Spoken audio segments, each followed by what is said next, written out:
GM. GM, everyone. Casual Fridays, let's go. G fucking M. Alright. So, before we get into the questions, there's a G Pepe. Before we get into the questions, of which there are plenty to get through, I'm going to do a little bit of a breakdown of my current thoughts on the market where we're at. So here we go. And I'm actually going to record this as well. So let me record this. I'll probably put this up on the Learning Center.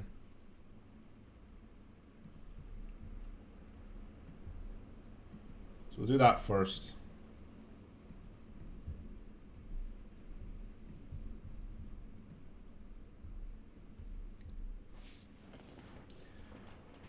All right, GM. So, as I record this, Bitcoin had a move up towards 48k, and everyone is starting to get themselves excited again about the next leg of the bull market. But people are realizing that, only Bitcoin's moving. Altcoins aren't moving that much. And for anyone who hasn't seen, bull markets in the past, I'm going to talk about how you can lose money in a bull market. Even if you don't short, you can lose money in a bull market. You might think that's crazy, but it's not. What people do is they get time frames and rotations completely wrong. So first of all, I don't see a compelling reason for Bitcoin to go back below 39k at this point. Right? So from here, I just don't see how it goes there. Obviously anything can happen, but if we look at the Bitcoin chart,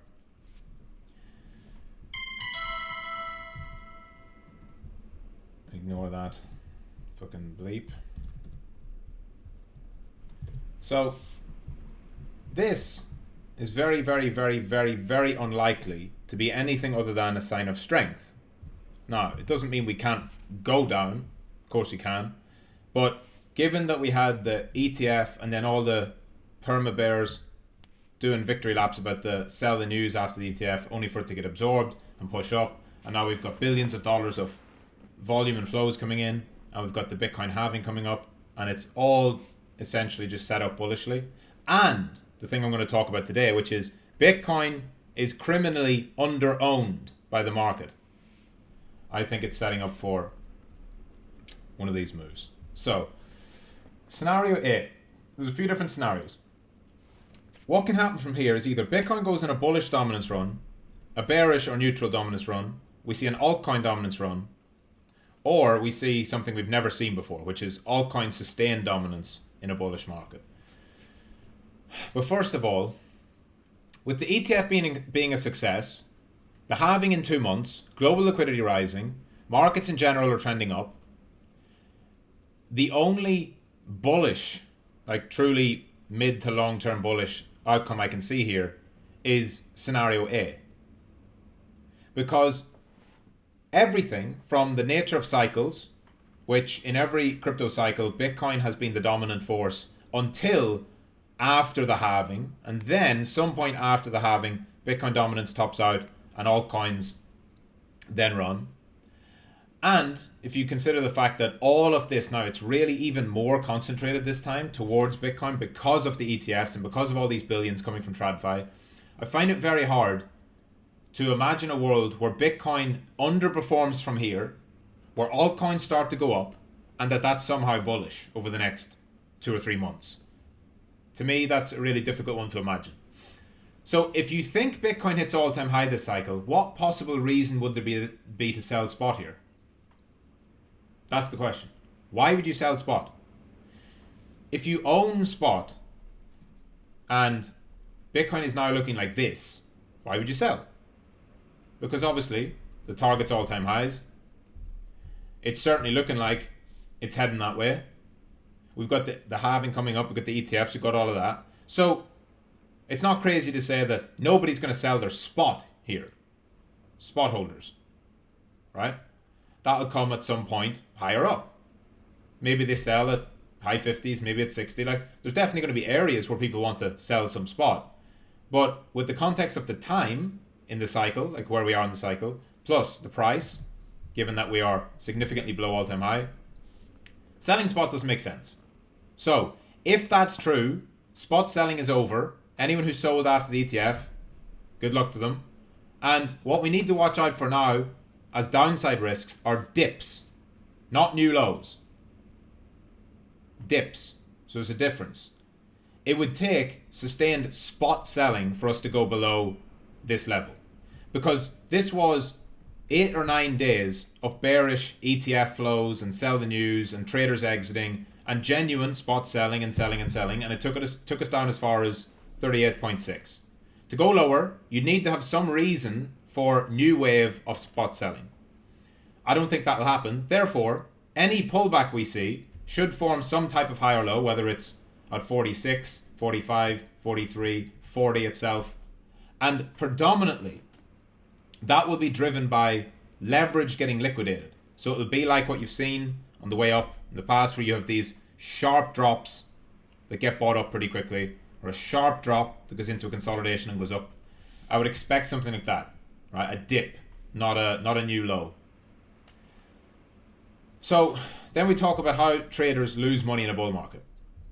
They lose money in a bull market because they've been memed into thinking that Bitcoin is a boomer coin, that Bitcoin won't give 100x returns, that Bitcoin, maybe it'll go to 100k, but that's only like 2x from here. Why would I buy Bitcoin? But the problem with them is that, one, that's totally flawed logic. Bitcoin could go to fucking any price.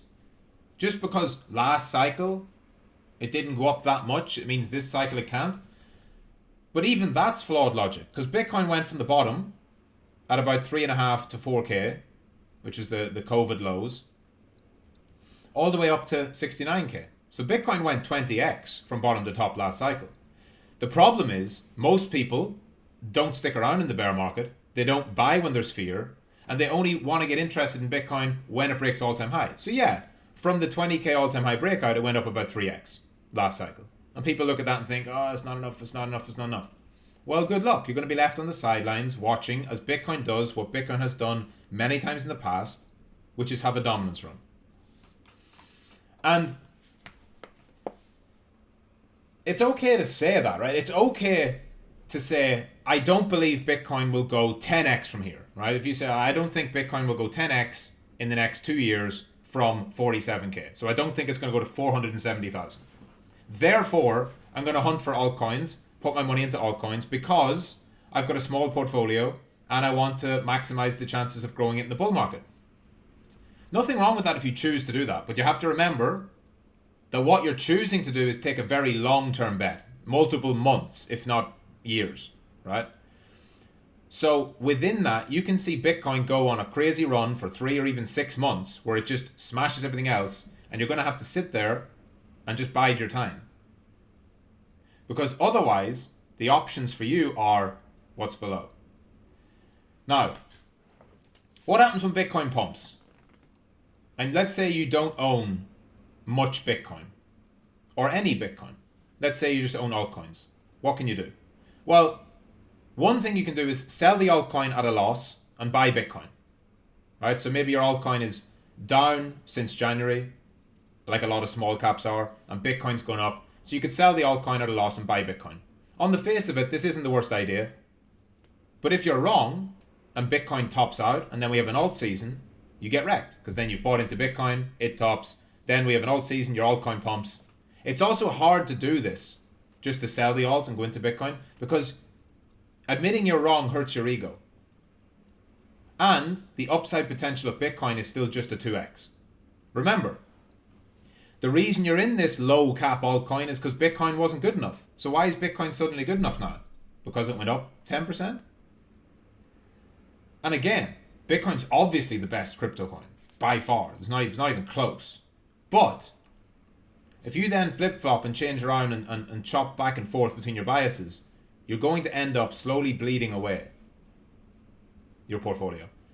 Second thing you could do is hold the altcoin and just wait.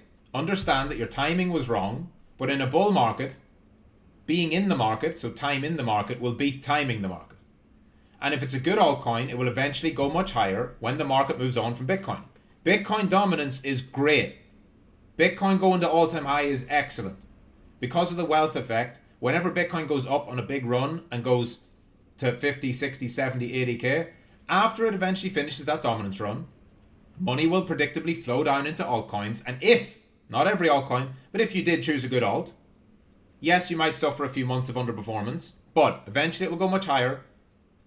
And if you're fully allocated into altcoins, you're going to have to watch agonizingly every day as they don't move, or they move down, or they move slowly.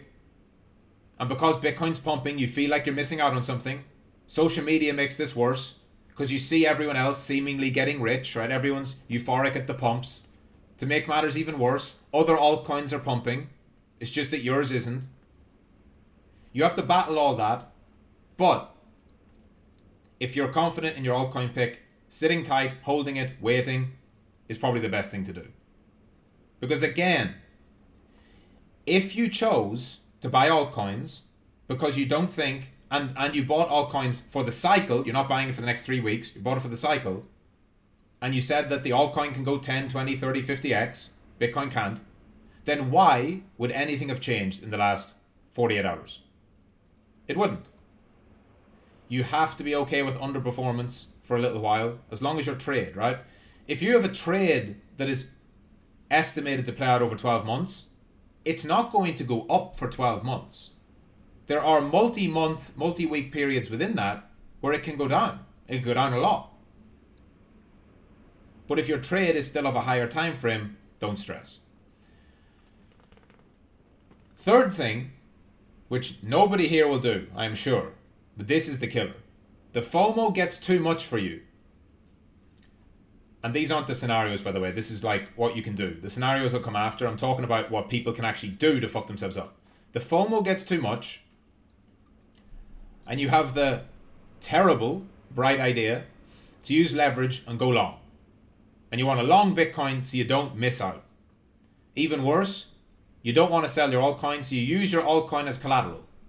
So you put it onto the exchange and use it as collateral, because you can't bear to sell it and take the loss. You're now at extra risk of any sell-off. Because you're using leverage, your Bitcoin position has to have a stop loss or a liquidation level. And because of the market beta, if Bitcoin does sell off, even just in a regular dip, your altcoin will go down worse, so your collateral value will drop. And when your Bitcoin position gets stopped out or liquidated, you lose some or all of your altcoin collateral because it has to be liquidated to pay the debt you took on. Whatever you do, do not have the bright idea of adding leverage long here on Bitcoin is a fucking terrible idea. Using leverage, there are lessons on this. If you're at Blue Belt, you'll know it. Leverage is not evil. Leverage is not bad. But the time to use leverage, if you were going to use it on top of altcoin holdings to get extra exposure, was when Bitcoin was at 38, 39, 40, 41 maybe. Not when it's at 48. It's far too late. And you're chasing into something that if Bitcoin just dips by 10%, which only takes it back to 43, your altcoin probably goes down 20 or 30 or 40%. Your Bitcoin position gets stopped out or liquidated, and you lose your money. And all this can happen in the blink of an eye. And when you zoom out, your impatience and your greed got the better of you, and you've thrown away some of your money right before the big bull run. So, to help you understand what can happen from here, I've drawn out the really the only four scenarios that I can see ahead of us. 1. Bitcoin goes in a bullish dominance run. In this scenario, owning Bitcoin is best. Some alts will do good, but mostly it's Bitcoin. Others will get long alts, right? So other people, as I already see on Twitter, as Bitcoin goes up, people are like, this is next, XYZ coin is next, buy this coin, this one's going next. And they'll probably get wrecked by either leverage or opportunity cost. As Bitcoin continues to rip, because this is not a crypto move in my opinion, this is a TradFi move. This is the ETF FOMO hitting. And that money does not flow into alts. Later on, it can, because a rising market will attract more liquidity to crypto, to alts. But they're probably going to watch as they get long a bunch of dog shit and Bitcoin keeps ripping. If this is going to play out, keep an eye on Bitcoin dominance and ETH BTC. If Bitcoin dominance keeps going up and ETH BTC keeps going down, then the dominance of Bitcoin is continuing. Total 3 should also be lagging Bitcoin. So if Bitcoin makes a new high and hits 50k and Total 3 doesn't make a new high above its January highs, that's good. That's Bitcoin leading. If you see open interest and funding on Bitcoin being lower than altcoins, it's a sign that the market is still ignoring Bitcoin, and that's really good. Dominance should continue. That's super important. You want to watch very closely at what traders do next. What I would expect is that traders will start to pile into Bitcoin because they want to chase it.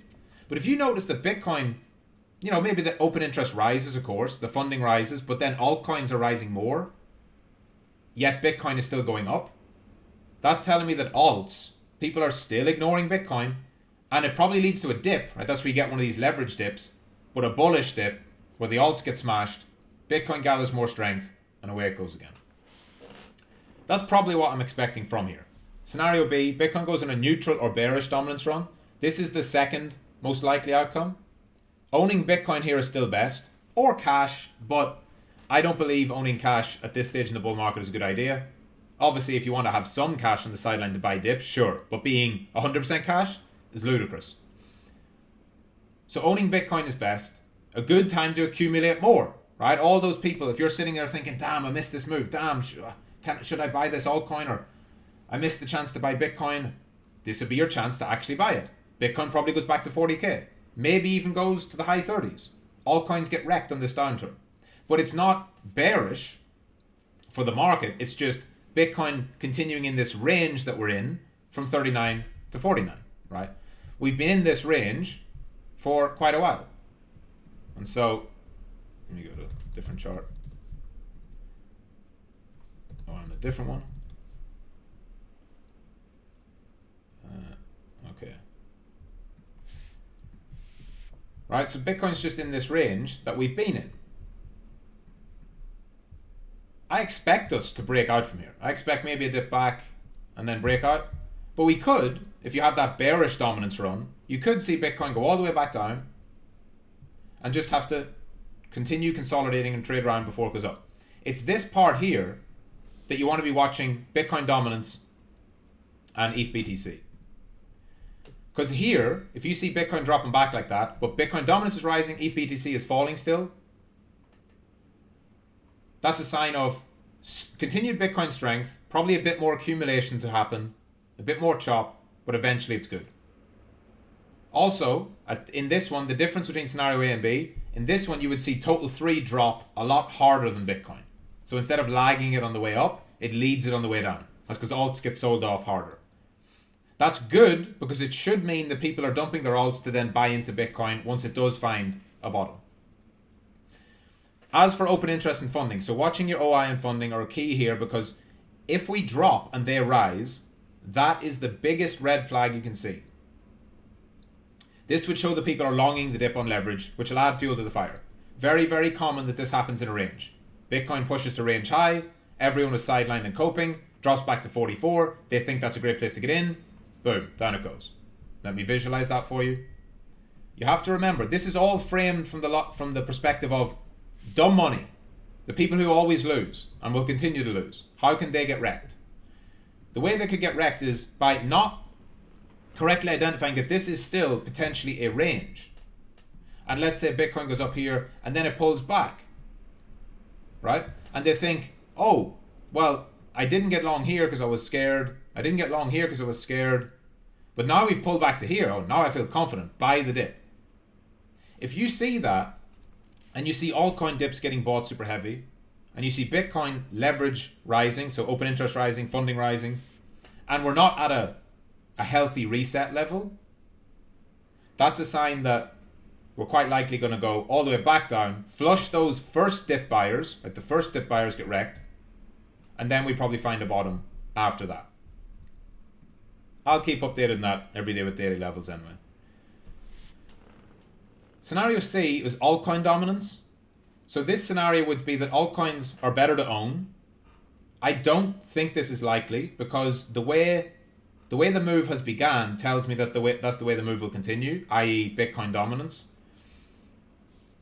But in this scenario, it would be like Bitcoin tops around 50 and pulls back, but then altcoins start to go up. Bitcoin dominance tops out, so Bitcoin dominance goes lower, ETH BTC goes up, total 3 rises faster than Bitcoin. This seems like it's ideal for alts, but if it happens before Bitcoin goes to all-time high or breaks 50, it's a red flag. It means no new money's coming in. If Bitcoin doesn't break 50, it makes it risky because it means we're still playing with the same pool of money. That would be like something like this, where Bitcoin goes, let's say, to 50, then it pulls back, and then alts go really parabolic, right? Alts start pumping over here, while Bitcoin went up and topped there. That's not new money. That's still Bitcoin just in this range. I would not like to see that, even if it meant alts went up.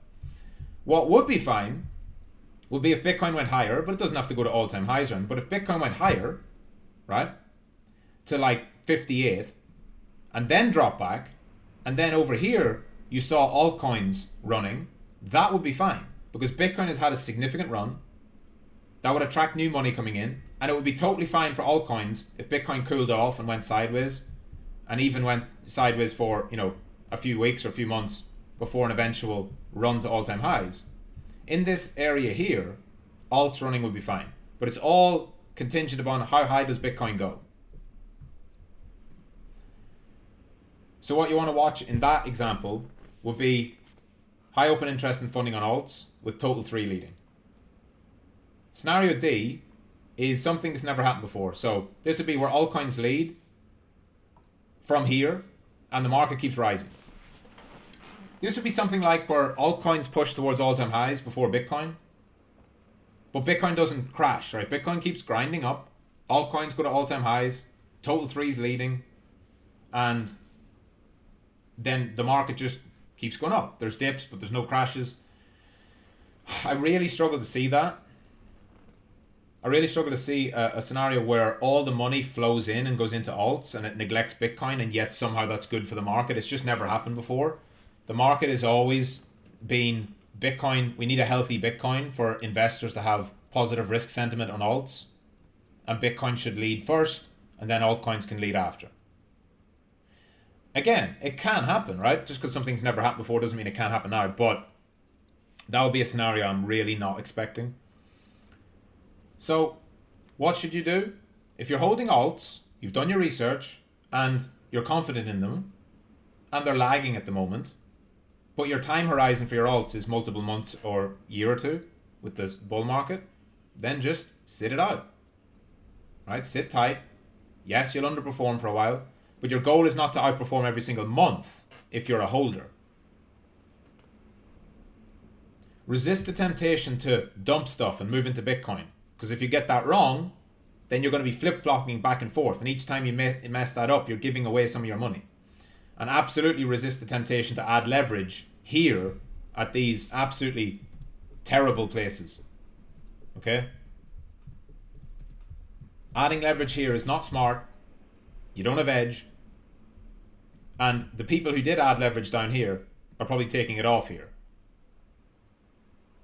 And the others who think Bitcoin's boom or Bitcoin's this, Bitcoin's that, they're going to pump leverage in thinking, yeah, well, if Bitcoin goes to all-time high, that's still only like 50%, and 50% is fuck all, so I'm going to go 10x leverage. And then what do we get? Quick 10% down move on the wreck from wherever it goes. So that's the scenarios I see. That's the potential for how you can lose money. And now you know very easily how not to lose money.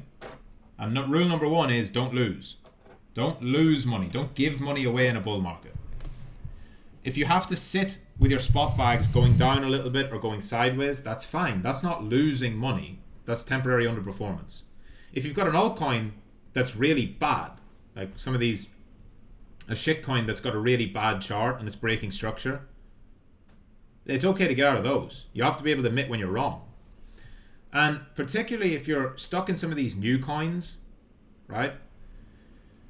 I don't know, I'll just pick Ondo as one of them. It just springs to mind. If you're stuck in some of these new coins, don't be surprised if they suffer the most on the Bitcoin dominance run. right? Where they just drift as Bitcoin goes up. Why? Because in every cycle, people always get into new and shiny coins at the wrong time. Something new launches, they think this is amazing, this has got this narrative, I'm going to buy some.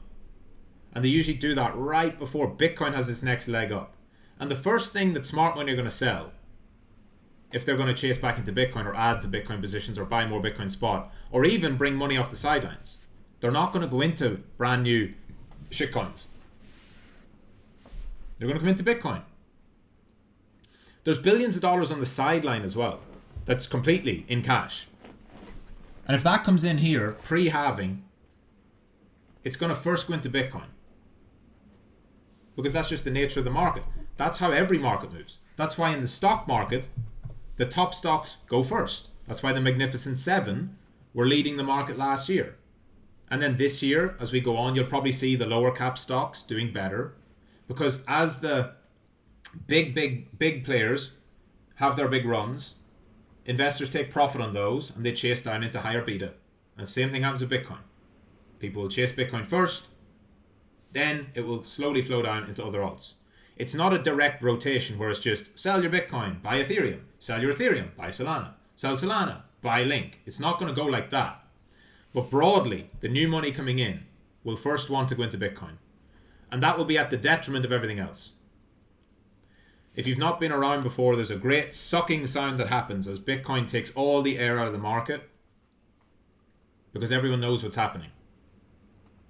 And as long as it's in a positive environment for prices going up, you'll see Bitcoin rise, and others, they'll probably go up, even maybe here, like it might not go down right? It might go like sideways and kind of slowly up and maybe up 5 or 10%. But if in that same period, Bitcoin's up 20, 30, 40%, that's big underperformance. So that's it, GM. How to play, not even how to play the next few months, but just some of the scenarios you should consider. Okay, let me stop that recording.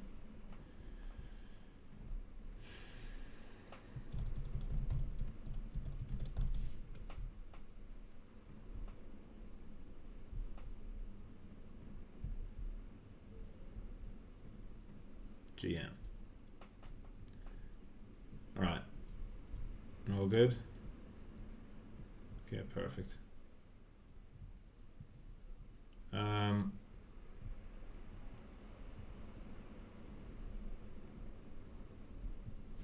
Questions?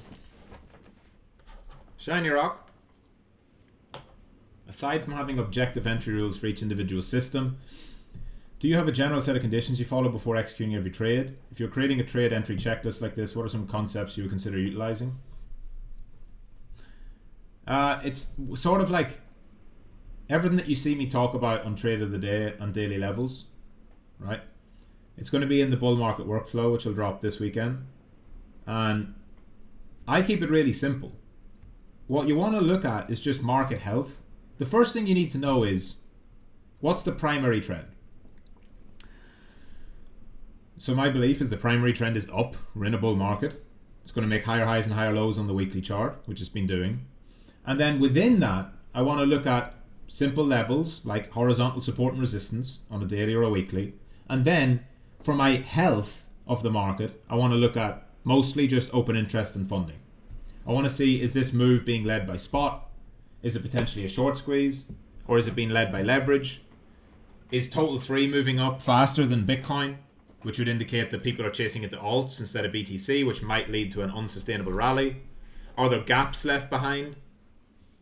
Right, if you're considering like when to enter, just from a trade, not necessarily from the perspective of a investment, but if you're looking at like where to enter for a trade, like is entering any type of midterm trade on Bitcoin here a good idea? Probably not, because you've got a big gap all the way to there and you've got a second gap all the way to there, right? And so even though I'm bullish Bitcoin, if this was like this morning and I woke up and I looked at the chart, I'll be like, okay, cool, it's pushing up into resistance, there's a high it can take out. If it just goes straight for that high and it's leaving all that behind, you've got to expect that there could be some pullback. And so if you did want to get long, you might even get better on the pullback. but you would be watching that plus your, open interest funding and what people are doing with alts versus BTC. Eric? Yes, there will be purple belt streams. Safak, how do you cope with setbacks in your personal life that is nagging you? Example, bad news in the family environment, a good friend of you is struggling. In terms of coping with it, so you just have to accept things. Especially if you can't change it. If there's an external event happening that you can't change, you don't have control over it, you don't have power over it, you have to accept it. There's a lot of stuff that goes on in our lives and in the world that is out of our control. I think a lot of people are seeking this complete bulletproof mind where absolutely no negative thoughts ever enter and everything's always great and you're just in a state of productive bliss all the time. That's not realistic. I say this about trading too. It's not about absence of emotions, it's about emotional control. So if you have things you need to do, they must get done. And that's always the kind of approach I've taken. Is it doesn't matter what's going on around me. If I have things that have to get done, they first of all get done. I don't have to feel good when I'm doing them. Right? It's not going to feel good to do your work when someone in your family is struggling versus when everything's all good in your family. But to then not do your work, not get your shit done, that's only going to make things worse, because then you have two problems. Right? You have the problem with the family and you have the problem of falling behind on work and being unproductive. Why put more problems on yourself? This is where you just have to force yourself, right, I'm going to get this done, whether I like it or not, whether I feel like it or not. I'm going to get it done so that I only have one problem, which is the personal problem. Don't make things worse. Don't compound it on yourself.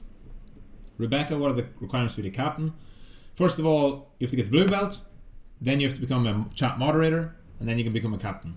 And it's all about being useful and valuable to your fellow students and impressing me and my captains. Joshi, I know the day will come when you won't be our prof anymore and we'll have to fend for ourselves. How long do you think you will continue to be our beloved professor, and what was the journey in becoming a professor in the first place? Don't know. I don't have any intention to leave. I don't have any time frame to leave. It's not something I have a plan for. Just like the bull market, like I don't a lot of times I get questions about, whenever the top comes and you sell all your bags, what are you going to do? You're going to rotate into stocks or into cash or into gold or into real estate? And I was like, I don't like to live too far in the future because it doesn't serve me. I just like to take things one day at a time. So same thing goes here. I just focus one day at a time. And the journey to become a professor, started trading, traded for a few years, joined the war room, got a reputation in the war room as somebody who knew what he was talking about when it came to the markets, it came to crypto. And then when it came time to start Hustlers University as it was back then, I got asked, would I be willing to help run the crypto campus? Pretty simple.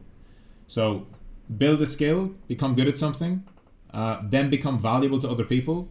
Show your value, show that you can help others to be better, or you can provide valuable insights. You can help people make money or save money or whatever, if it's a market-based thing, and then good things will come of it.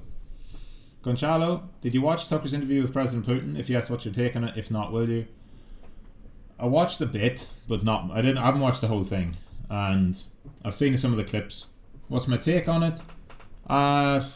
Nothing really. I mean, it's his version of events, right? So in every situation you have, let's say you've got like an argument, or in this case a war. You're going to have people on one side who have their version of reality, you'll have people on the other side who have their own version of reality, and then the truth is somewhere in the middle. Whether that, like, before I even watched the interview, or the bits of it I did watch, I knew that was going to be the case anyway, right? Everyone's own reality is subjective and it's personal to them. And so that's his side of the story. I'm sure the other side of I already know the other side of the story. We're bombarded with all the bullshit mainstream media stuff. And the truth's somewhere in the middle. So it doesn't particularly, unless he starts talking about Bitcoin, it doesn't particularly affect me. Or like other geopolitical things that would affect my business, right? The markets. Outside of that, I just see it all as it's all just a dopamine trap. It's like people who get themselves too involved in politics, or too involved in sports teams, or my tribe is better than your tribe, whatever it is. I don't see any of that as beneficial, right? Does it put money in your pocket? Does it help your legacy build? Does it help your family? Does it help you become better, stronger, fitter, faster, smarter? If it doesn't, then it doesn't serve you. So obsessing over the Putin interview is no different to me than just scrolling on TikTok. It's like, you watch it, cool. Have your takeaway and then move on, right? Putin's not sitting there thinking about you, so why are you sitting there thinking about him? Polydorus, just to check if I understand what leverage actually is. So let's say I have my margin balance 10, one open position costs 100, and open that I would use 10. X leverage, basically leverage allows me to borrow. Yeah, basically that's it. The leverage lessons explain that as well. G plus GM. A farmer wants to cross a river and take with him a wolf, a goat, and a cabbage. What kind of fucking farmer is that? He has a boat, but he can only fit himself plus either the wolf, the goat, or the cabbage. If the wolf and the goat are alone on the shore, the wolf will eat the goat. If the goat and the cabbage are alone on the shore, the goat will eat the cabbage. How can the farmer bring the wolf, the goat, and the cabbage across the river without anything being eaten? Fucking hell.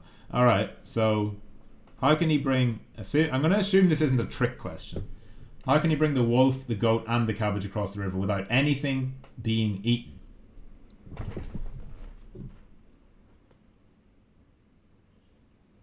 And he can only fit himself on it. Right.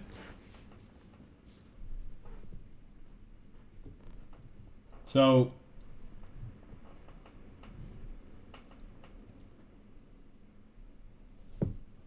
do wolves eat cabbage? Can he put the wolf and the cabbage on the boat and push it across, and then he swims with the goat? He grabs onto the goat's horns and swims the goat across? I don't know. And I don't want to spend too long thinking about it, or it'll be a long time. Tiago, GM. I failed the test on day 17, getting a bit disappointed. Sorry, a bit disappointed. Yeah, keep reviewing. That's good though. Extra chance to learn. You will get it eventually. It's all part of the process. I want Prada, GM. I wish you a nice and quiet weekend. I'm organising a poker night tonight. If you have any good advice for a newbie poker player before I lose my precious $10 entry. Well, if you've never played poker before, there's not a whole lot you can do other than just play and enjoy yourself, right? So yeah, you'll probably lose, especially if there's other players that are, you know, more experienced. But if you know nothing and you're playing against experienced players, that's actually better than if you're a shit player playing against experienced players. Because experienced poker players do really well against fish, right? So people who play poker but they're terrible at it. But a lot of times a poker player who's playing against someone like, let's say they're in a casino and there's a guy who's like just super drunk and doesn't know what he's fucking doing, or somebody who's never played before, the edge you have is unpredictability, right? You don't understand the probabilities, you don't understand the EV of each bet, so just go and play. You'll probably actually do it slightly better than you would think. You might get some beginner's luck. Harono, GM, any word on new lessons or some of the ideas you're talking about last month? All coming very soon. Aham, will we see Bitcoin make the top to 60 before the halving? Because I see that it has broke above the previous level in the 4-hour chart. Maybe. Dodie, you planning to sell Bitcoin all-time high if you're going to be in the shower?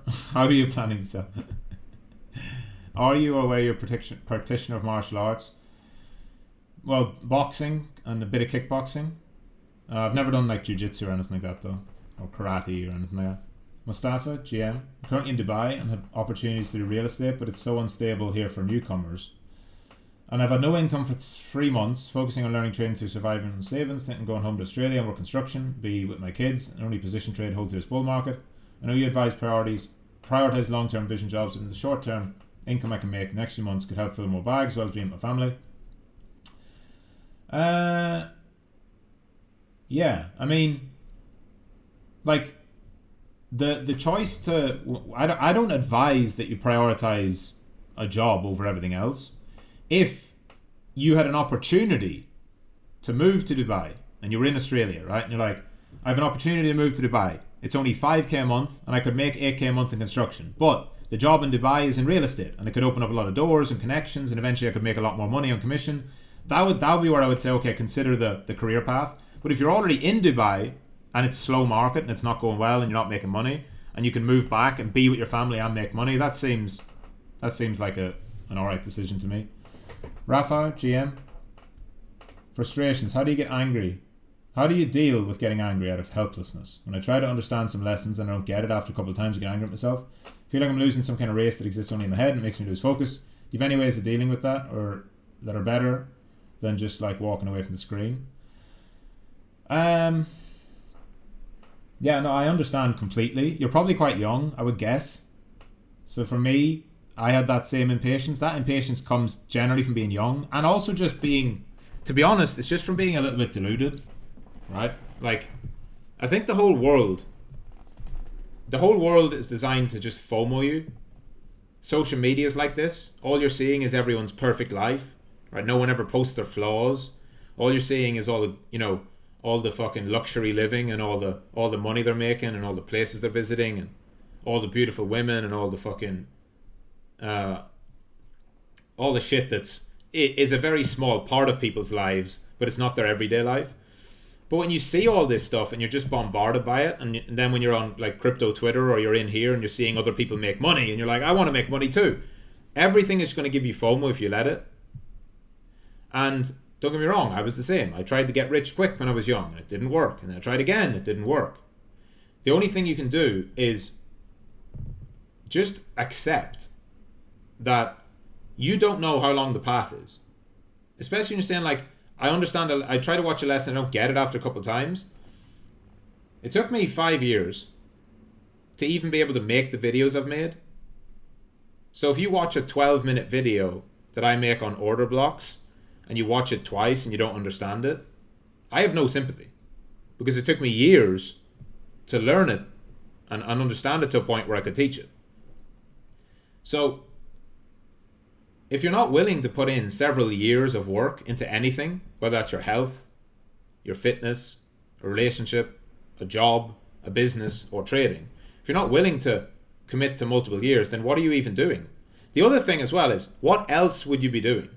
There's always this shiny object syndrome.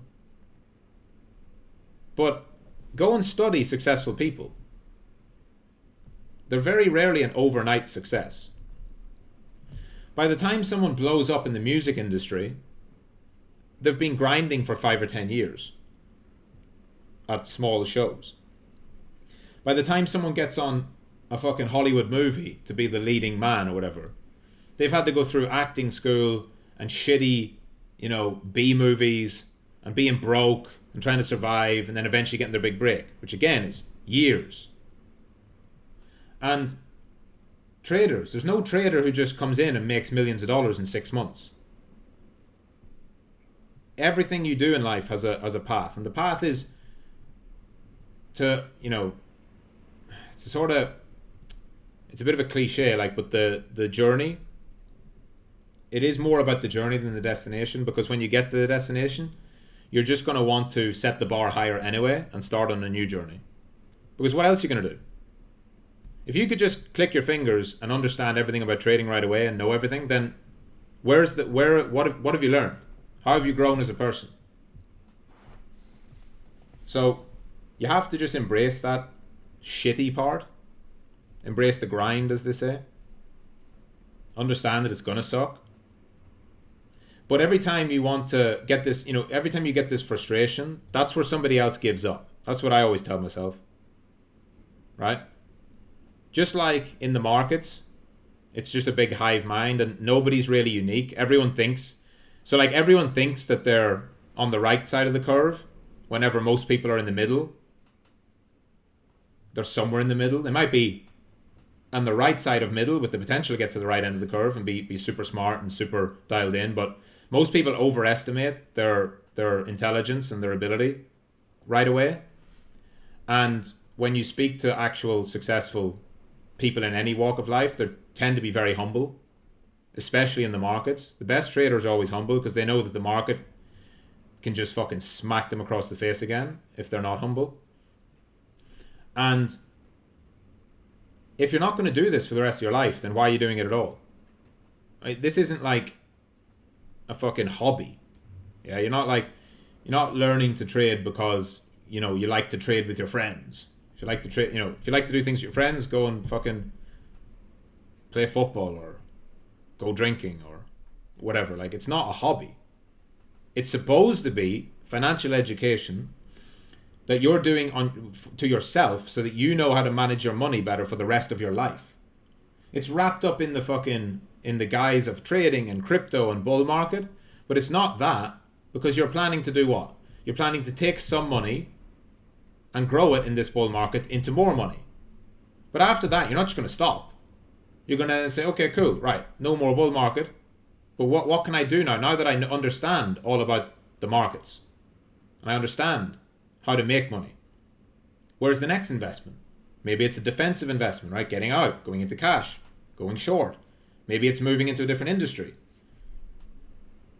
You're never going to, crypto didn't even exist 10 years ago as a broad asset class. Bitcoin existed, but crypto didn't exist with all the exchanges and all the trading venues. And you look at some of the best investors in the world, like Stanley Druckenmiller, got long Nvidia at the peak of bottom. Druckenmiller is like nearly 70 years old. He's not exactly a fucking spring chicken. And yet, through all his 40 years of experience, he was able to spot the greatest technological advancement, maybe of our lifetimes, and get himself positioned into it before anyone else. That's because he's committed to a lifelong path of self-education. He's not a close-minded old boomer who yells at the fucking TV screen or yells at the cloud like that Simpsons meme. So if a 70-year-old can be one of the first people getting into AI and spotting the future, then you're going to be able to know what to do next once crypto is not as profitable anymore. And if you try and run before you can walk, you're going to hurt yourself. And if you try to make too much money in a short space of time, you're going to set yourself into a position where you have no money for the next opportunity. It's like we overestimate what we'll do in a year and underestimate what we'll do in a decade, that saying. You can take a small amount of money and grow it into a lot of money over a decade. You can't take a small amount of money and grow it into a lot of money in a year without either A, taking too much risk, or B, getting extremely lucky with something like a crazy bull market. Neither of those are skill, right? One of them is taking too much risk. The other one is essentially right place, right time. But you're not trying, this is a bit like morbid, but are you planning to die in 3 years' time? No? Okay, cool. So why do you need to be mega rich within the next year? Right? Don't you have a long life ahead of you? Don't you have all these things you want to do? And isn't trading or investing just one of the things you do along the way? So that eventually, hopefully in 5-10 years, it can be the main thing you do. And you're living off your investments. You're living off the income from your trading. So there's not much else I can say other than that. Just slow down. Slow down. And don't beat yourself up, because I was the exact same when I was younger. I don't know how old you are, but I'm guessing you're probably like maybe a teenager or early 20s. That kind of angry helplessness thing, it goes away. Mostly just because you realize, okay, I've tried to get rich quick 3 times in the past 6 years. It hasn't worked.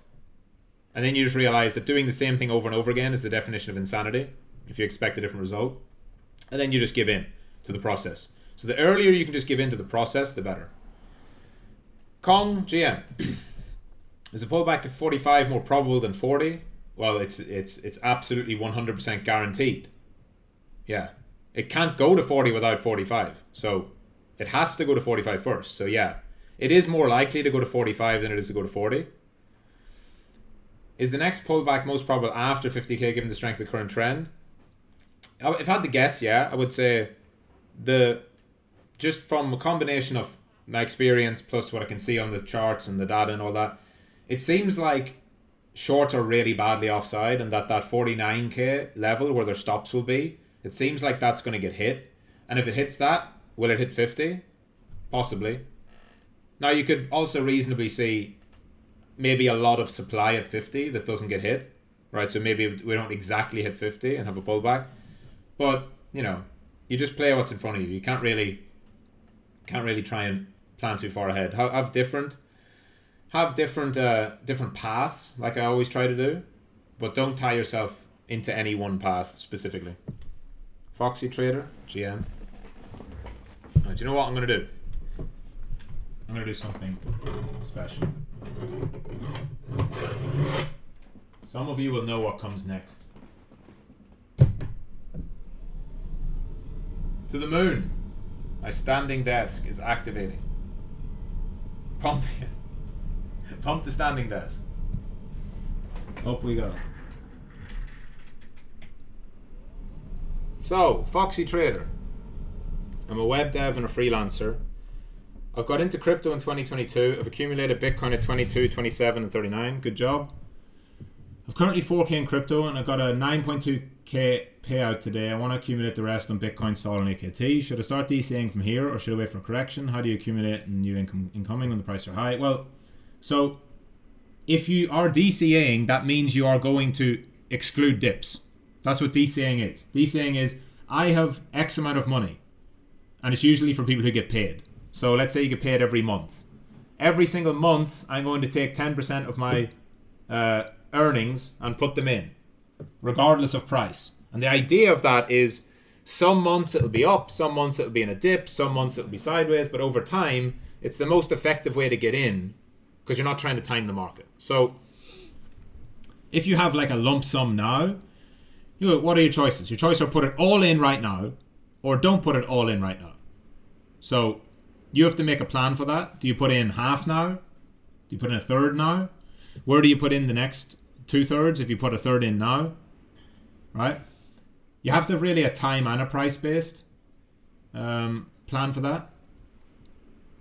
You might say I'll put in half now and I'll put in half if we dip. But then what if we don't dip? Or you could just say, which is probably the simplest, you're like, I've got 9.2K. I'm going to put in 25% today, 25% next Friday, 25% the following Friday, 25% the following Friday, regardless of price. That's essentially like dollar cost average. You're just going to say, I don't know where we're going to go over the next few weeks, but I feel like if I just buy in consistently every week for the next few weeks, I'll probably get some good entries, some bad entries, and overall, it's better than just the psychological toll of putting it all in. Moneymaker, GM. I did 5 live trades, started with 50% in the first, I lost, it's a fake out, then started again with 50% in the second, took profit, then 50% in the third, the fourth 25%, the fifth I've 1 loss and 4 wins. I don't understand what you mean. What do you mean 50%? It doesn't make sense. I have no idea what you mean by that. Did I do right entries and exits? I mean, there's your rules. If you follow your rules, then fine. 12.21, market structure break, place order long candlestick, stop loss below the preceding candle, take profit at 2R. If that's what you've done, like I'm not going to sit here fucking breaking it all down, but the 12 must cross the 21. Well, right away, the 12 and 21 never cross here, so why are you entering? Right? On this move, the 12 and 21 never cross. So yeah. 12-21 cross, that's where they go from being bearish to bullish or bullish to bearish, not just like when they're in line.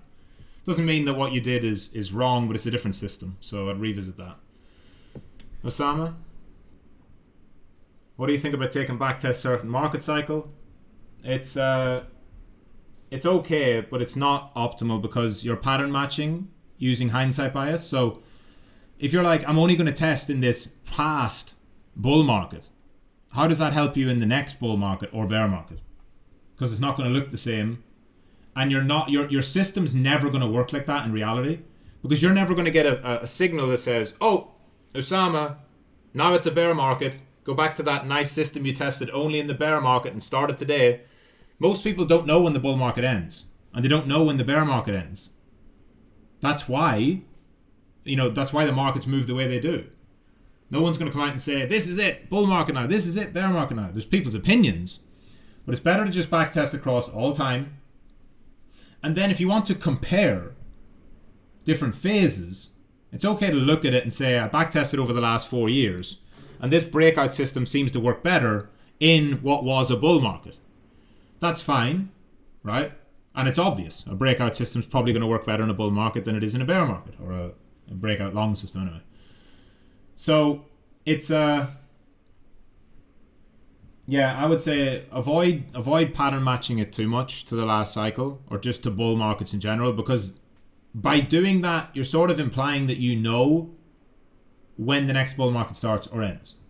And if you did that and you had this system, then like we're already several months into a bull market. So does that mean your system's invalid right away because you've already missed a bunch of the bull market? You know, I would just focus on finding systems that let you just take trades, probabilistic trades.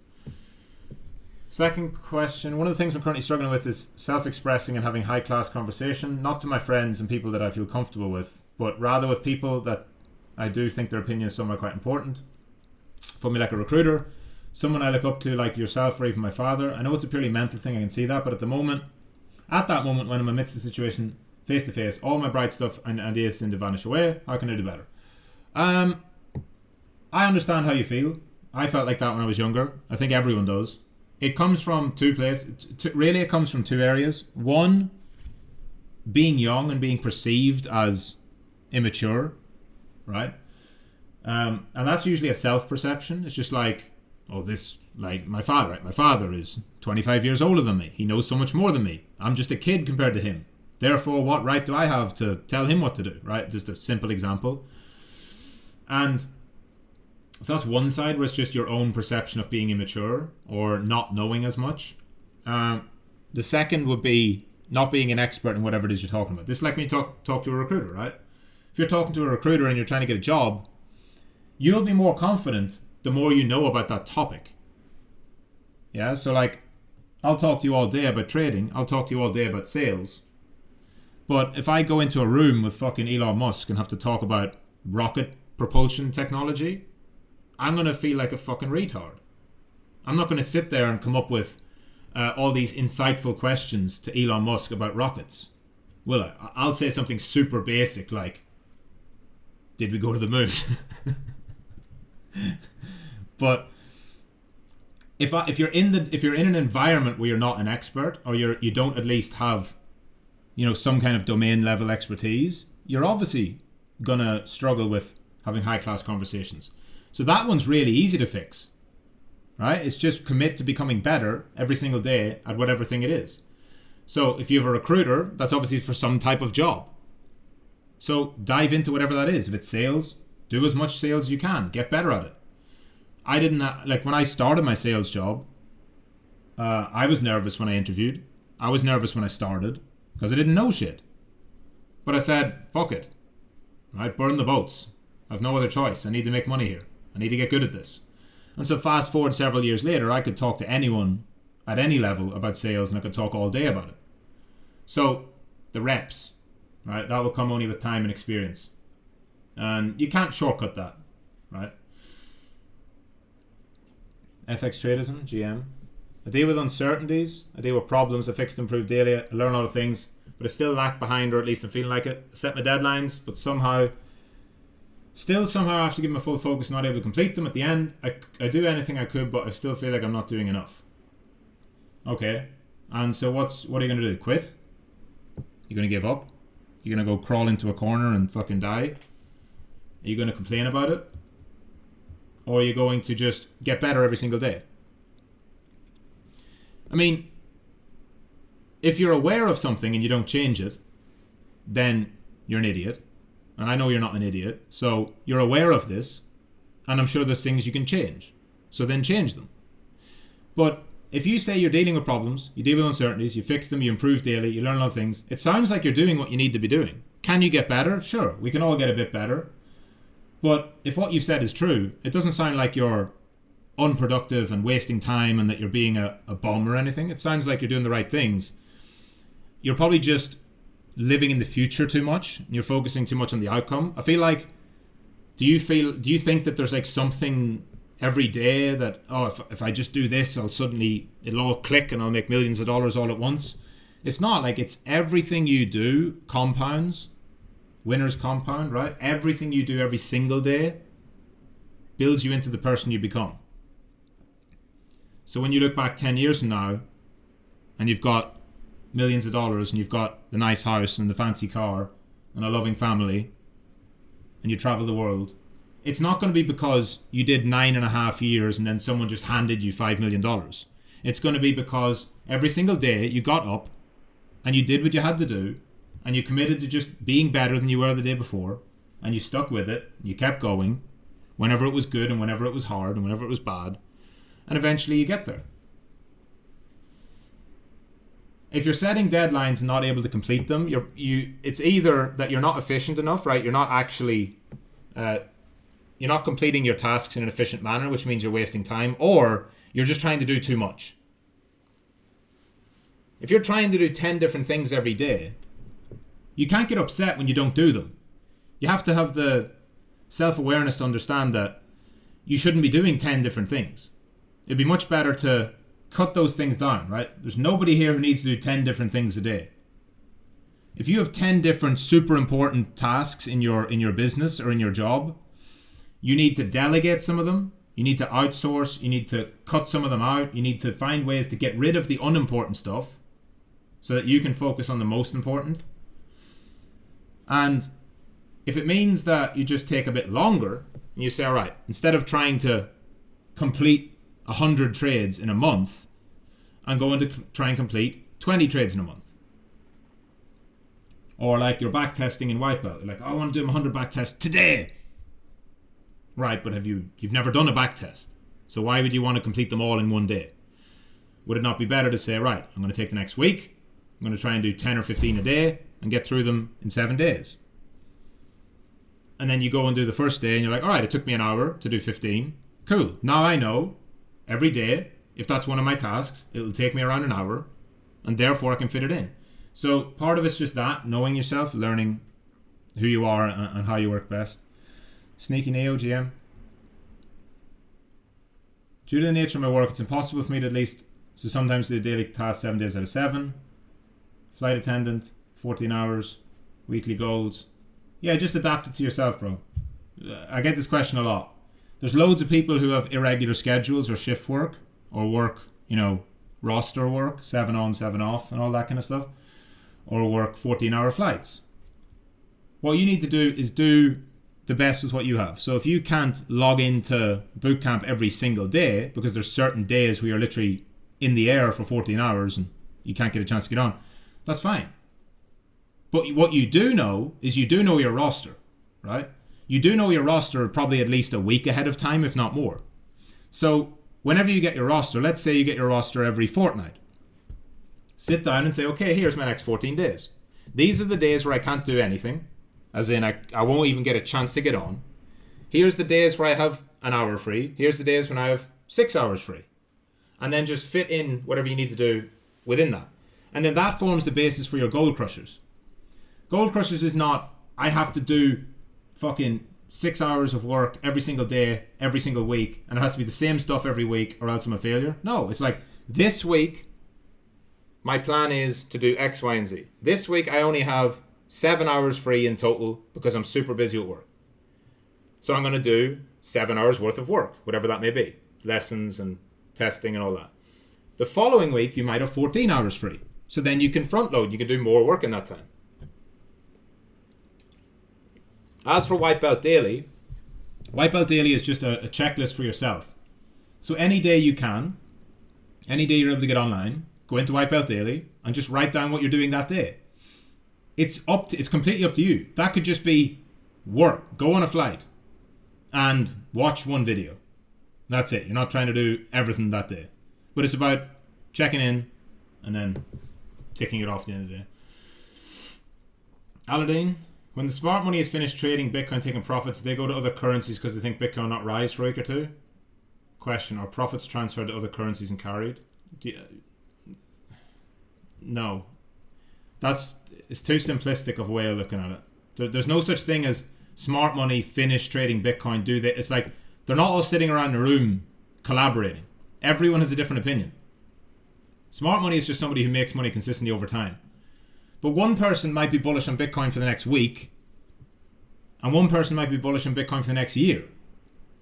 So everyone's different. Rasputin GM.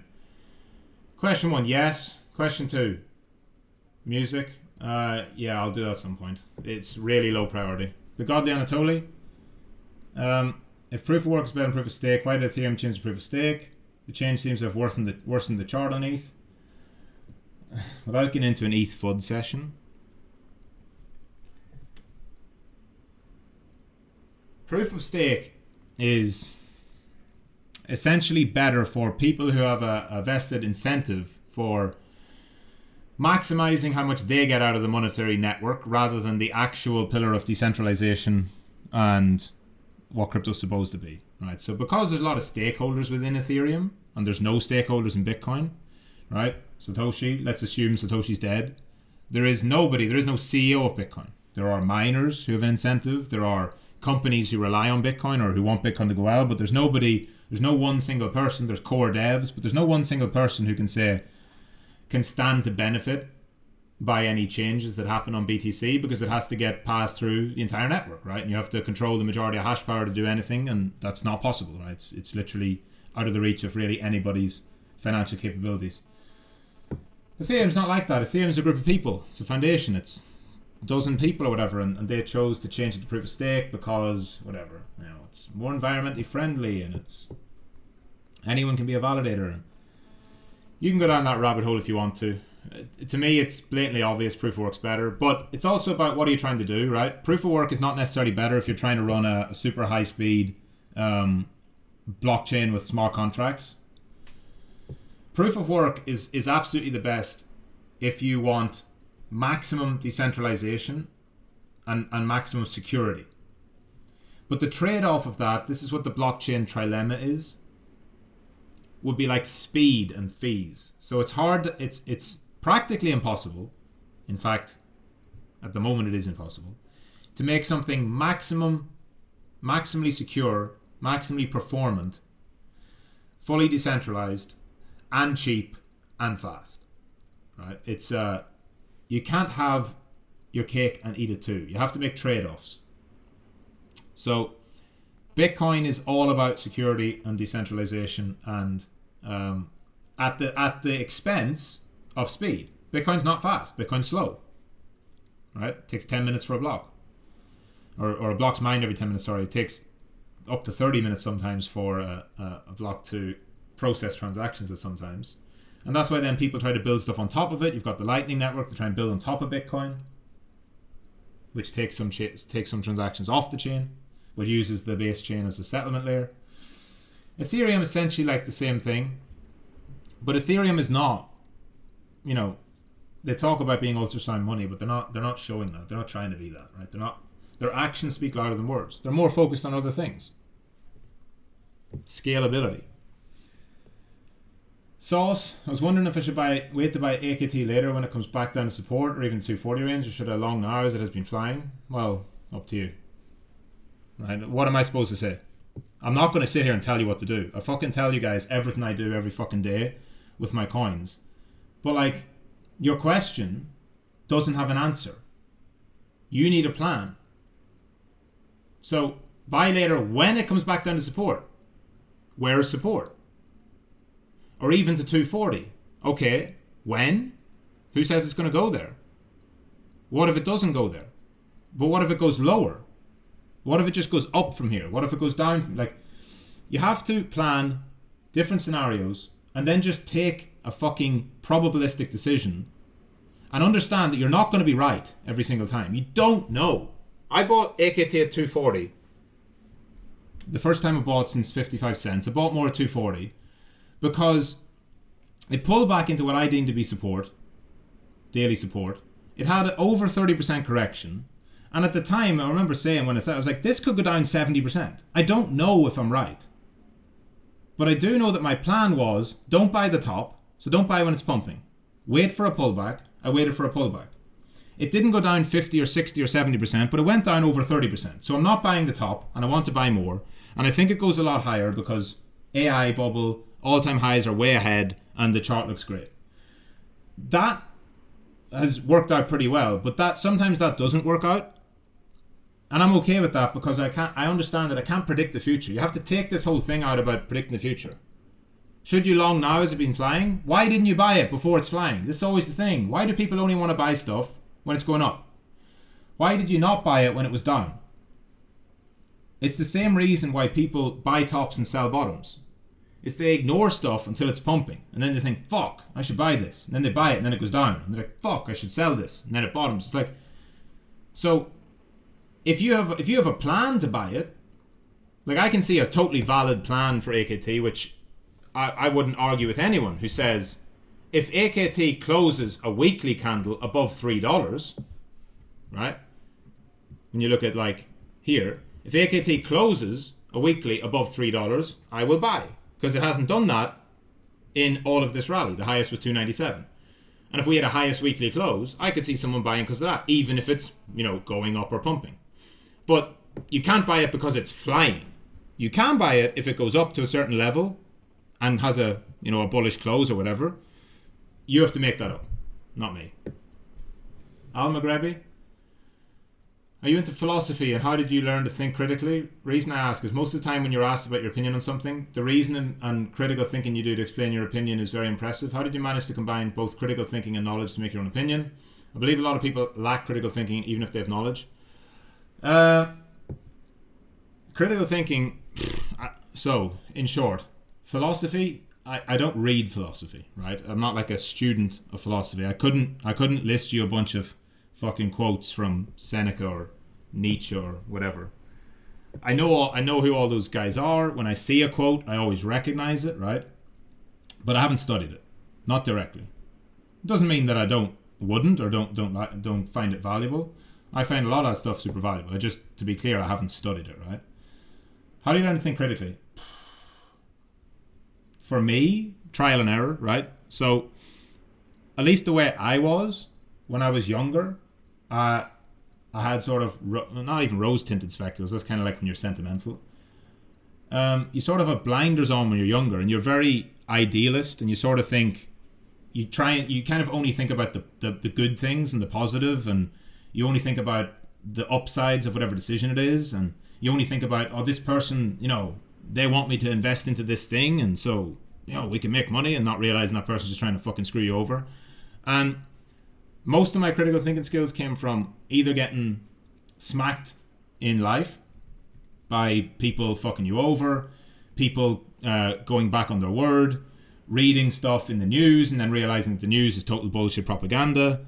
I mean, if anyone can live through something as simple as COVID and not be a critical thinker, then frankly, you are just going to struggle with the rest of your life. If you can't see the fucking, just the fire hose of propaganda that come out and then say that, okay, I can never believe anything I read ever again.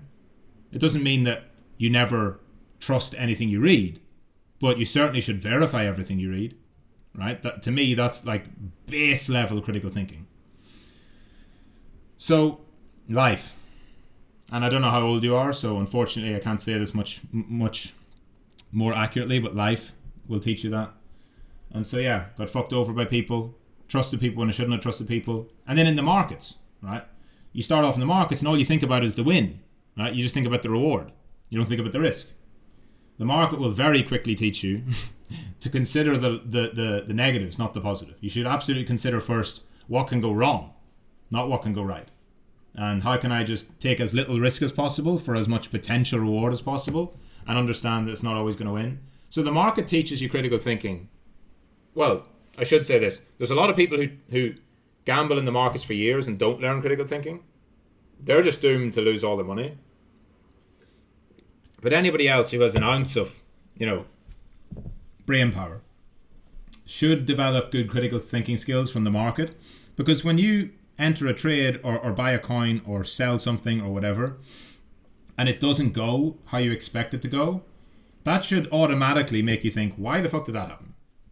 Which leads you down the path of, oh, I shouldn't have bought, or I didn't consider this factor before I bought, which I now know about. So even though I've lost money, I've gained knowledge. And so in future, maybe before I go long Bitcoin, I should check the funding rate, right? Something, simple example. That kind of stuff that's critical thinking. Critical thinking is really just have an opinion and then have the humility to understand that your opinion is probably wrong. Yeah, like whatever. You can throw loads of opinions out there. Most of them are going to be wrong. And this isn't just in the markets, but in life. You only need a few of them to be right to make a lot of money or have a lot of success. You know, you try 5 businesses over the course of 10 years, and then the 6th business, you fucking hit it big. That one goes multi-million and you get a big exit. Cool. You know, you've got what, a fucking 1 out of 6 hit rate. You've got like a 18% hit rate on your business, but now you're a multi-millionaire. It's not a bad return. But somebody goes in like the idealist who isn't a critical thinker would be like, tried one business, first business fails, fuck business. It's business fault, right? The whole business world's screwed against me. It's all rigged. So you can't think like that. Nicodemus, GM. How would you relate becoming an independently profitable trader to running a profitable company or business? Some things I came up with are the ability to become a creative problem solver, product research, staying on top of trends, bookkeeping, highly organized, finally passion to be truly obsessed with the craft. I'm a partner in an electrical company. However, my big goal is in the next 3 years to go from tradesman to full-time trader. From trade to trade. I've been operating with this company for 4 years and I've only expanded. When I first joined the real world, I thought if I can run a company, I can run a trading strategy, only to be humbled by what you call the great equalizer of the markets. After joining bootcamp, the path became clear. I've never been more motivated. GM.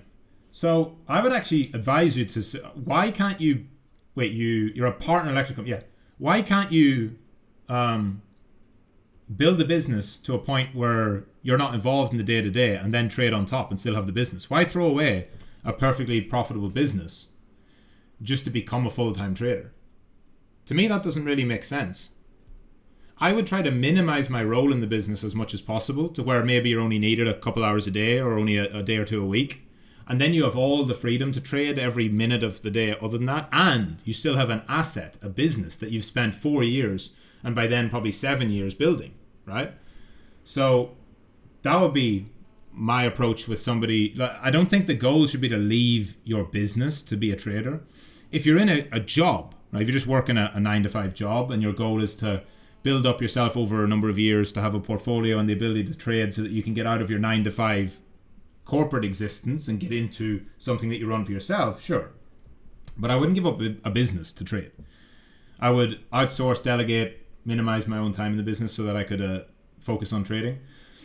And yeah, all the things you've mentioned are true. So traders are much closer to entrepreneurs than they are to wages, for lack of a better term, right? I think everyone knows this. If you want job security, if you want guaranteed money every month, if you want to know exactly how much you're getting paid, if you want to know what hours you work, don't start a business. And the same thing goes, don't be a trader. It's uncertain returns, right? You don't know when you're going to make money. There's going to be months where you make loads of money. There's going to be months where you make no money. It's feast and famine. So I think if you just have the core skills that would make you a good entrepreneur, it definitely gives you an advantage at the potential of being a trader. And it's stuff like that, yeah. Creative problem solver. Yeah, look, to be honest, you can say a bunch of things, and everything you've said is totally valid. If you want to be the best trader you can be, you have to be obsessed with mastery. Just that one term, mastery. Most people misunderstand mastery, in my opinion. They think that it can be reached. I personally don't think there's such thing as being able to call yourself a master or having true mastery. I feel like it's that pursuit of perfection that you can never truly reach, but on the way you get insane returns, whether it's a business or trading or, you know, in whatever area of life. And the pursuit of mastery, if you focus on mastery rather than profit, you'll make more money. That's kind of the irony of it, right? If you just focus on how can I be better, then by definition you're focusing on the process. So if you say I want to become the best trader I can possibly be, that doesn't relate to money. That relates to how do I minimize my losses? How do I not miss trades? How do I spot opportunities? How do I develop edge? How do I optimize my systems? How do I automate things that are less important so I can focus on the more important things? How do I develop new, unique, creative ideas? And then yes, how do I size that so I make money? But it's everything around that that is really the hallmark of a master. And mastery can only be bestowed to you by somebody else, right? I love golf. So I think everyone, even if you don't know golf, would say Tiger Woods has achieved mastery in golf. But he doesn't say that. He still hits 1,000 balls a day. He's still out on the range every day trying to get better.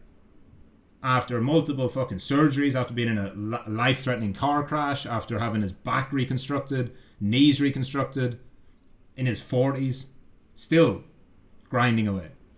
So if he thought he had mastery, he wouldn't be doing all that. But other people, it's very clear that he has mastery. Michael Jordan has mastery as a basketball player. Right?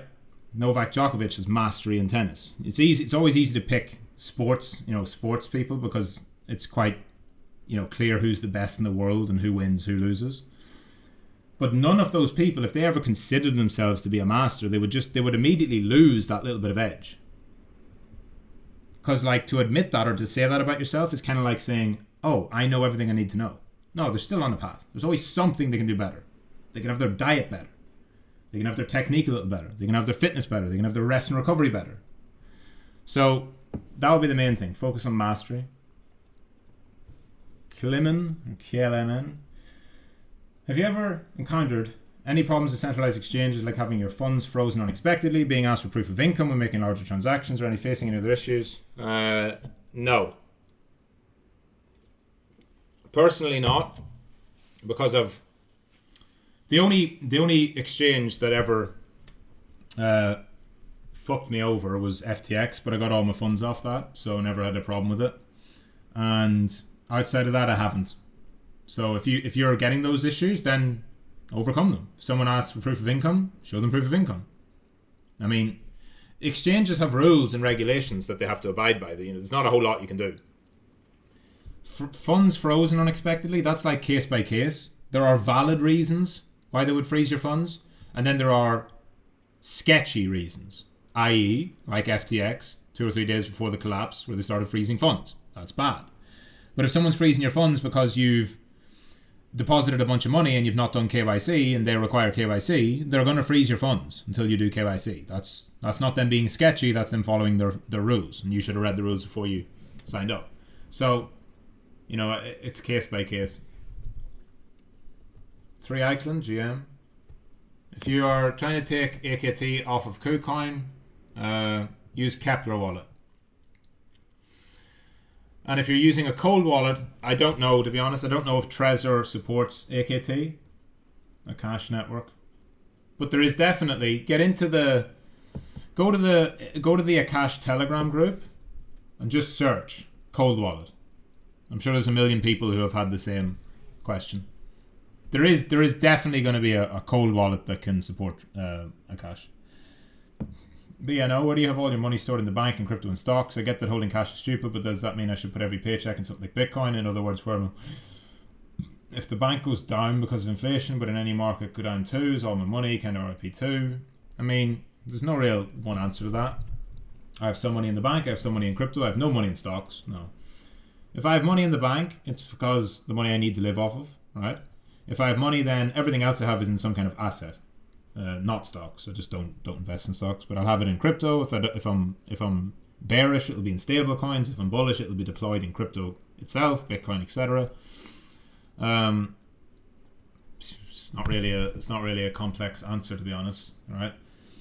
You're thinking the wrong thing. It's not about if the bank goes down or the fucking world collapses. Everyone tries to focus on the complete wrong things. Focusing about this black swan, literal doomsday scenario where the banks collapse. It's not about that. Because that's not how the banks will collapse in the West. They're already collapsing by debasing your currency. And it's holding cash is stupid, not because the bank is going to rug you. It's because the central banks and the governments are slowly rugging you by devaluing the currency.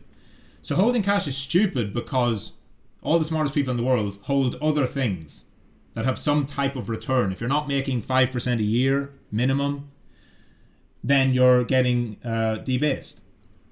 That can be as simple as holding money in a money market fund, which is essentially risk-free. It's like holding cash, except you're getting a yield on it because of high interest rates. Or holding it in real estate where it depreciates. Or holding it in Bitcoin or gold or whatever. That's just basic financial responsibility. Are you into cars at all? Not really. Not like massively. Favorite supercar be a Lambo, any kind of Lambo, but not. I'm not like a big car head. Hussam, GM. The first day I didn't feel FOMO. I just watched. But is this because I have Ethan, Sol, and Arb spot, so I felt it would jump too, so I didn't feel because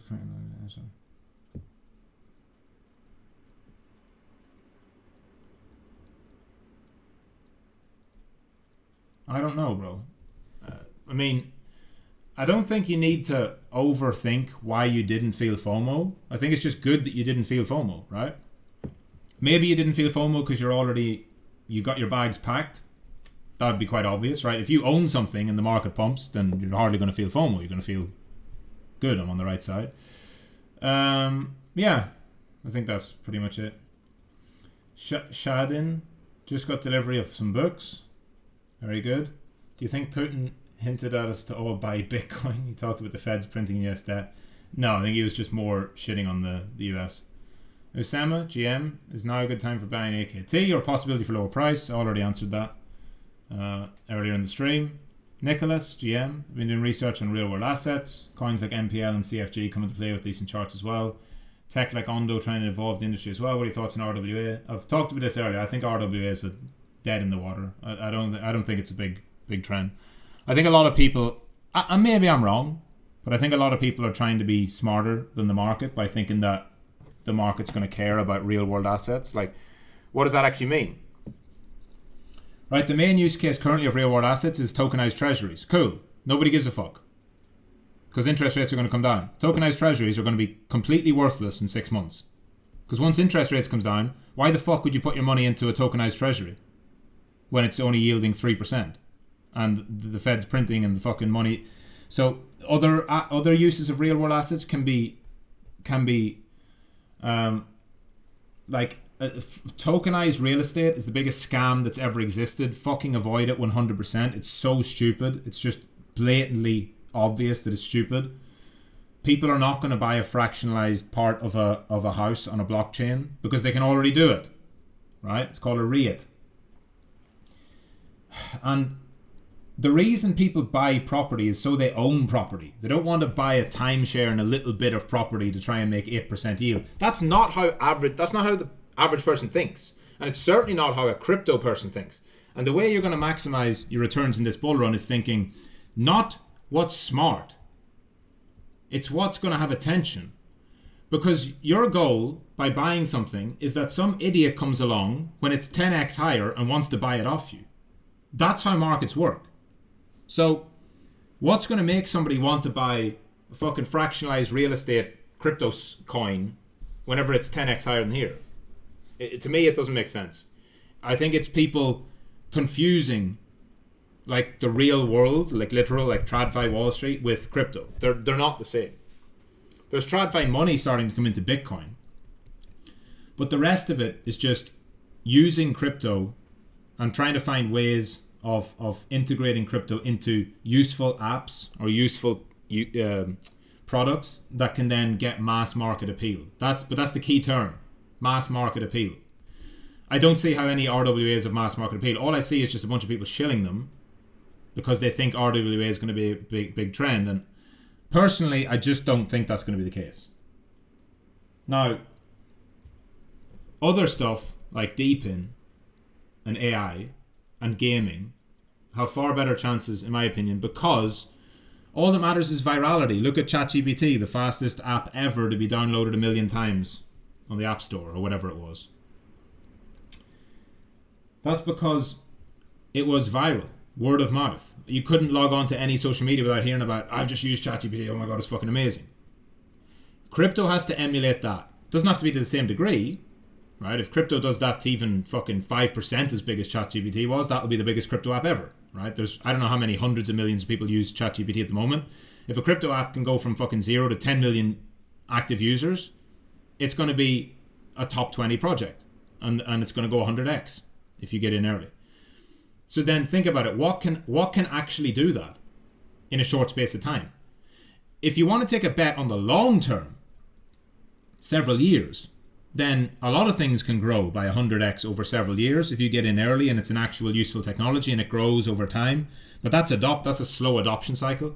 The only other way to maximize in a bull market is there has to be some kind of virality. Look at Axie. Study Axie Infinity from last cycle. Play to earn became this fucking Ponzi-nomic, and everyone in the Philippines was literally quitting their jobs as VAs to do fucking play Axie Infinity and farm those little tokens because they were making literally more money than they could at their jobs. And it had a million plus users because it was hyper viral. It eventually went to zero, as it should. Not exact zero, but that's the virality is what you're looking for. And I just don't see any potential for virality in real world assets. I could be wrong, and if I'm wrong, I'll absolutely admit it, and I'll notice I'm wrong before it's too late, and I'll jump on board. I have no problem. I'll long anything that fucking has a chart. But I just don't see RWAs as being as sexy of a narrative as AI or DeepIn. Because AI and DeepIn have better incentive mechanisms. Victory, GM, are there specific time periods or market conditions that affect price liquidity? Yes. And Didichenko, GM, do you wake up? Regardless what you answer, I've got a question regarding the waking up in the mornings. I've stopped using alarm, now I sleep as much as my body needs, but I have a problem when I wake up naturally, I still want to sleep, so I lay another 30 minutes until I don't want to sleep, then I get up. Do you have something similar? Do you just get straight up, full of energy, and don't want to sleep? I mean,